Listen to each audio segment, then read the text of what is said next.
We're back. Happy New Year. Can't believe it's been, we haven't seen you guys since last year, but it's me, Bethany, and guess who's back with us? Solomon.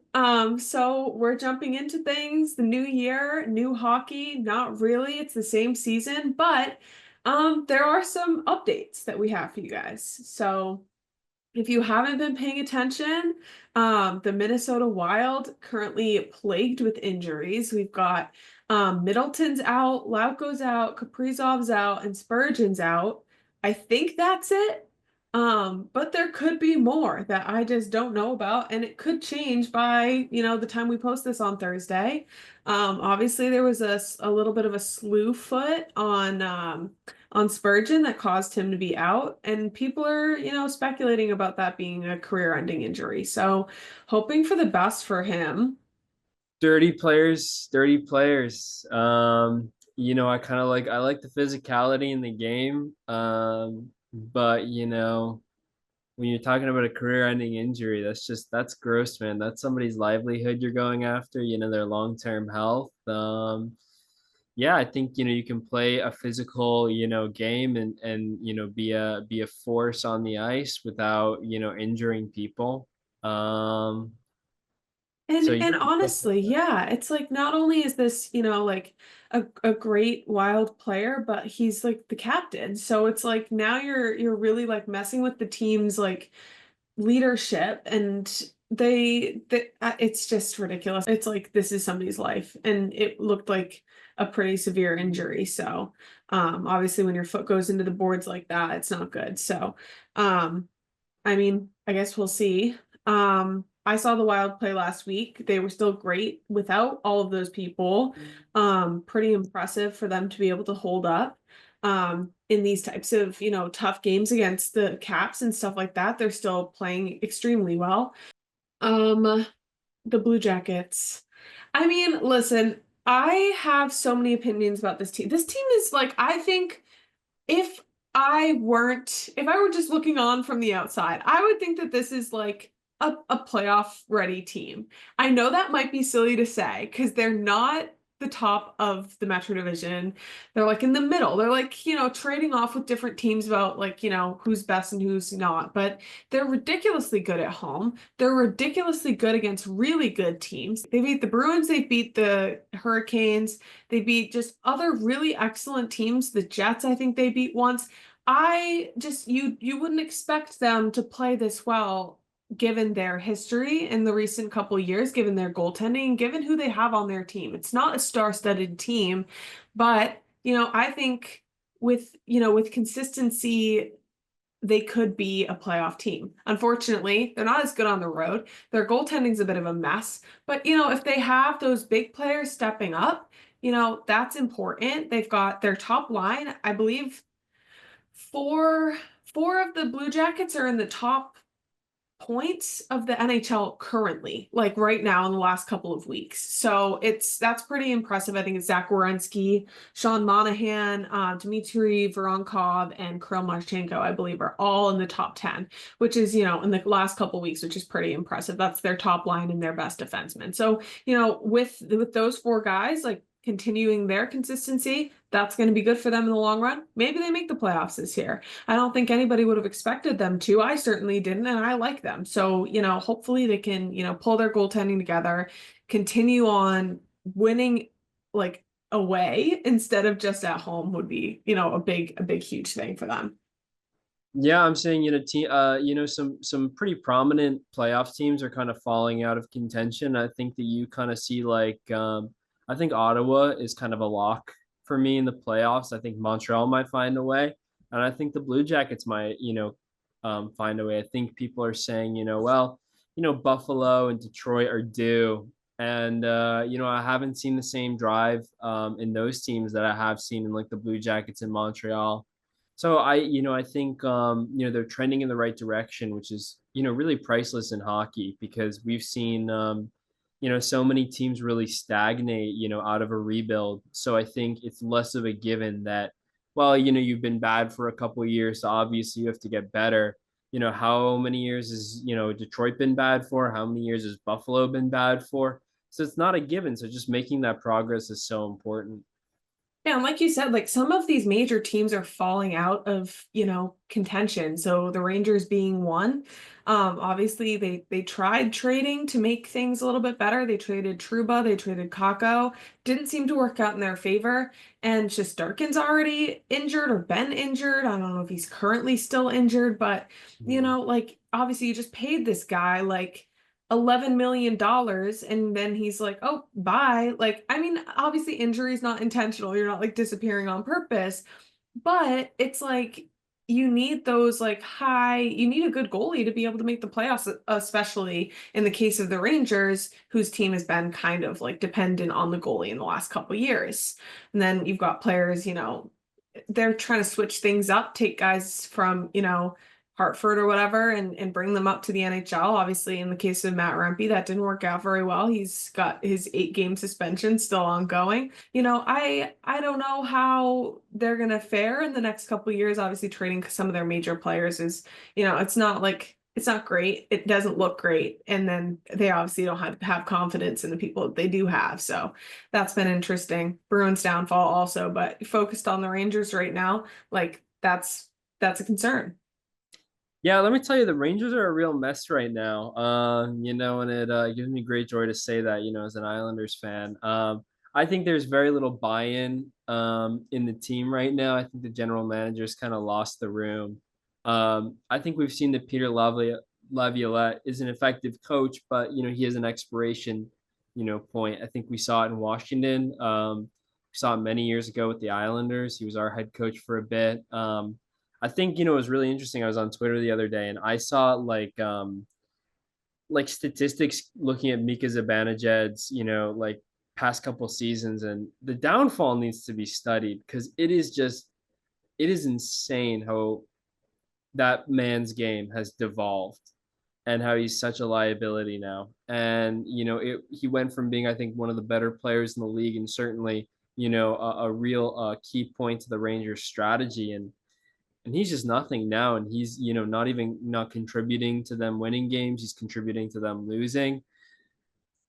I think the team is competing for last in the Metro with the Islanders. I think they're out of the playoffs for sure, and I just think it's kind of what happens next. uh Yeah. yeah. I would agree. Like I think like you said, Zibanejad's not been playing great. I would even say Panarin's not playing that great. A lot of their top guys who've been their top guys over the past couple of years, I mean, they get older, so that doesn't help either. Like Yeah. obviously you've got like Chris Kreider, like he's an older guy. Like you're not really gonna want to, a lot of teams aren't gonna want to pay a lot to get that guy on the team. I think that's part of the reason they traded Truba and Kako instead of Kreider, which not to say that Kreider won't get traded before the end of the season. But you've got things like that. Obviously, it's just they're not the team that they were at the end of last season, which I think I talked about last episode. I thought that they would be at the top of the Metro because they didn't make that many changes, because they had a system that worked, but all of a sudden their system is falling apart around them. And that's like pretty crazy to think about that, you had all of these, big plans and you're working towards like winning, and then all of a sudden it just doesn't work. The same system doesn't work, and you added one person in the off season, and now you're having to get rid of everybody, become somebody who needs to trade to try to get people that will help your system. Yeah, couldn't agree more. Yeah, so although the Rangers aren't that fun to watch right now, the Sharks are. And so this is, a bottom feeder team. This is not, like usually they're fighting to be the last year. They're fighting for the number one pick, you know what I mean? But they've got two, top 10 picks playing together right now with a lot of chemistry. You've got Will Smith and Macklin Celebrini. Those two guys, incredibly. I think their chemistry, they've talked about it. They said they spend every second together pretty much, even outside the rink, and that helps them build their chemistry. And I think that makes a lot of sense. And then they knew each other beforehand too, because they were both playing in Boston. So it's a probably a similar system in those Boston teams. So that might have helped also when they came together, but they've been super fun to watch. I'm super excited to see where they go this year. Will Smith has really picked it up. He wasn't too great at the beginning of this season, but When he plays with Celebrini, it's electric. Even when he's not on the same line, they're just playing, top of the game. They're two really fun rookies to watch. Celebrini's obviously in the hunt for the Calder. I don't think Will Smith will make it I don't think he'll make it for that. But you know what? Celebrini will, and he's so fun to watch. He's even when I'm like rooting like for the team that they're playing, I'm still rooting for those two guys, and they're so endearing. Like I'm like, oh, they're so fun to watch, and they're so exciting for the league in general. Yeah, not much sad here. I just know that Askarov in goal's pretty good. I think he's a great pickup by them. I think there were some issues in Nashville, and I think the San Jose Sharks, made out really well. And I think this team's going to come together. Personally, I see them coming together a bit more than the Chicago Blackhawks. I think I see the Chicago Blackhawks as really kind of purposefully tanking, and I think that's creating a really poor on ice product right now, because I think that's instilled within the players. Look, the team is purposefully constructing a team poorly so that we can get higher draft picks. And I see in San Jose there, going about it in a much better way. I think it's a team that is very bad, that has that objective of getting better, and not in a passive way. Not like we're gonna be bad, we're gonna get some draft picks. It's kind of like, all right, let's look to the resources that we have right now and really develop these. And I think that must be really great for players to know, even if you're getting beat by some pretty big margins, that the team has faith in you as the future is incredible. Yeah, and I think they figured out that Celebrini and Smith work really well together, and we were able to put them together on the line. I think that's always helpful. Obviously, their power play is super strong with those two kids on there. And like you said, like the Blackhawks haven't done the same thing, even though they have a lot of young talent with Connor Bedard, Frank Nazar, Kevin Korchinski. Like they've got some good young guys, but unfortunately, they're not developing them properly in the NHL. They're sending them to the AHL. I don't know how their AHL team is. From what I know about, I don't think they're that good. And if you're not, letting these guys have ice time in the NHL, they're never going to get to that level, regardless. So that's part of the problem as well. And I honestly just think, I've watched Frank Nazar play. Obviously Michigan fan. He played for Michigan for a couple of years. He's great. He's really electric when he gets going and when he's on a line with people of that same like skill level. So if you're also putting them with, the wrong people, that's not going to help. Again, take notes from the Sharks. And I think, also you can take notes from the World Juniors. And I'll move on to this. I know that this is not NHL related entirely, but the World Juniors have a lot to do with where the NHL is going to be in the future, because a lot of these are going to be prospects in the next couple of years, if not this year. So obviously you've got, some excellent lines there, like with the BC line, James Hagens, Ryan Leonard, and Gabe Perreault for the USA team. They play together at BC, really strong team. You move them to the USA junior team, they also stick together. So again, Chicago, take notes from that. If you see people playing well together, put them together in the future on a line. If you're trying out things in practice, move them over. Obviously, some of these prospects are expected to be top prospects in the next couple of years. Obviously, James Hagens is going to be expected to be the #1 pick in 2025. And then Gavin McKenna expected to be the #1 pick in 2026 playing for Canada. So obviously two really high draft prospects for the next couple of years, at least expected to be. So that's always really exciting to see those kids play and see how they're developing within their home countries and what skills they can bring to the NHL in the next couple of years. Yeah, I totally agree. Canada's early exit, I think, was a damning indictment of Hockey Canada, and just kind of the entire system. It was pretty brutal. I know it was being hosted in Canada as well, so it's the host team being eliminated quite early. Um, good looking prospects. I think a couple of those Latvian players probably earned themselves like a draft slot, honestly. After a really good performance, although they got eliminated early, Team Canada's no slouch. It's good, fun hockey. Some Islanders prospects in there, surprisingly. But yeah, just really fun to watch hockey. You kind of have like it's a bit more unpredictable because they are younger players. They're still developing their games. You've got some big mistakes maybe. But you also have some big goals scored and some big moments. So good fun hockey all around. It's huge. And like you said, Canada, I mean, I would say Canada juniors isn't what they used to be. Like obviously a lot of the Canadian fans are just every time, I mean, USA likes to poke fun at Canada, like in terms of World Juniors, they did it last year too. But the fans are always like, well, if we had Bedard and Fantilli, like Canada would be winning everything. And it's like, I mean, yeah, but like they're in the NHL now, so like they can't play, so like that's not an option. Like if they had them, maybe they'd be up there again. But I mean, that's not happening. Like you said, Latvia, surprisingly, like beating Canada, holding in close with other teams. Like they're that's becoming more of a hockey country, I would say. I mean, obviously, we've got some NHL players from Latvia. I think Elvis Merzlikins is one of them. So I know he went over to take the coaches out to dinner or something like that after that Canada wins. So that's pretty cool. And then obviously, we can talk about Team USA. That's always going to be heavy hockey. I mean, you've got a lot of those kids coming from the National Development Program. They were kind of built for this.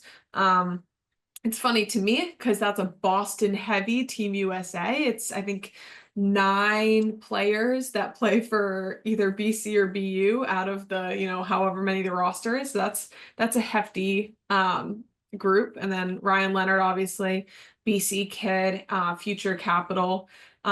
He looks NHL ready to me. And I am super excited to see him come to DC in the next couple years, hopefully next year. But I think people have been saying he's probably the best player outside of the NHL currently. So it'll be really fun to see what he does. I feel bad about his nose though.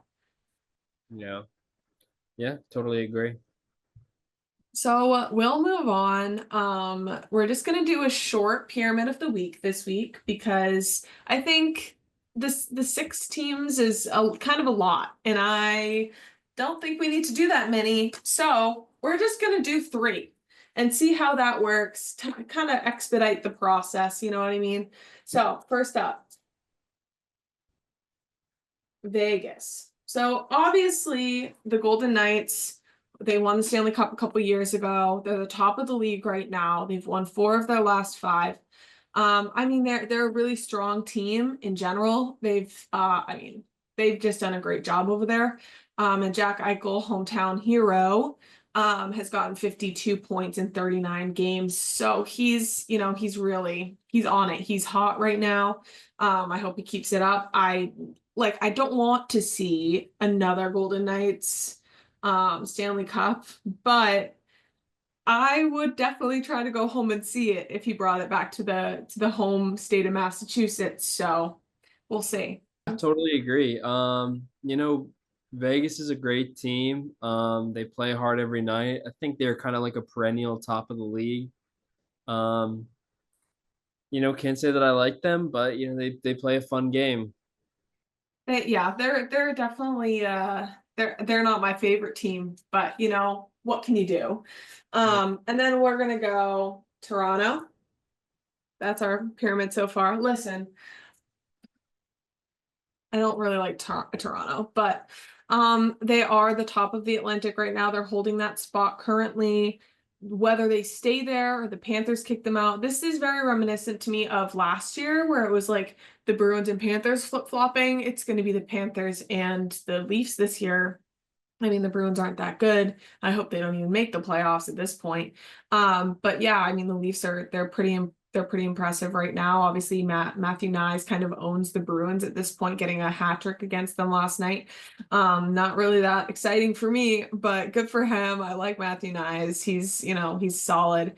And then Austin Matthews has been in and out with injury. I think he said something like he's not sure if he'll be back to like regular playing. Like he thinks the injury will impact his playing this year, which is not great to hear if you're a Leafs fan, I'm sure.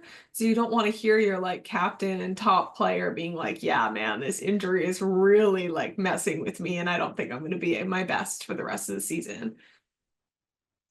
Yeah, I watched the Leafs game against the Islanders, and they didn't have Matthews, but they sure played a good game. They've got some real physicality on their team. I think over the past couple of years they've been like adding that because I think that was a real criticism of the team, and it really pays. I think the Leafs are a team that other teams don't like to play against. So yeah, I think that was really clear in the Islanders game.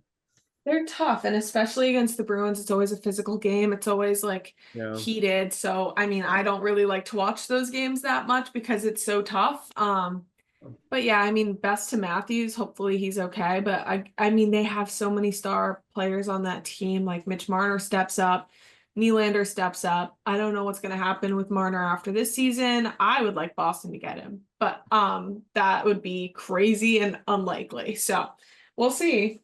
Um, but at the top of our pyramid, we're going with the Minnesota Wild. Um, we talked about this earlier. They've had so many injuries and they're still contending with major teams. And that's super impressive. Obviously, they played the Caps and the Canes this week. They shut out the Canes. They did a shootout with the Caps, which was super fun to watch in person. I was like, it's extra hockey. But yeah, so that was a really excellent game. They played super well. It was real. I did not know who was going to win that game. I was just hoping for fun hockey, and fun hockey is what I got. So, they hold in it with the best of the best. So, I think they have a good shot this season. I would love to see them, make the playoffs, make the Stanley Cup finals. I really like the Wild right now. Yeah, they're a well put together team, and they aren't showing any signs of stopping, slowing down. They're playing up to the level of these, very tough opponents, tough teams, and yeah, they're fun to watch hockey game. They've been great, and obviously it's like a mix of a team. It's not like all young players, but they've got a good amount of like, 20 to like 25-year-olds. So those Yeah. guys are super fun to watch. Obviously, I'm gonna mention Plug BC again and Matt Boldy. He won the shootout for the Wild during the Caps game, so that was really fun. But yeah, I mean, excellent team. I think they've got a lot of good years ahead of them. I know they didn't make the playoffs last year. They had kind of a rough time, but this is definitely a bounce back season for them. And I'm excited to see where that goes. So 100%. that's all we have for you guys today. So thank you so much for watching. Make sure you like, subscribe, follow our Instagrams. I'll tag Solomon once again. But thank you so much, and Church out.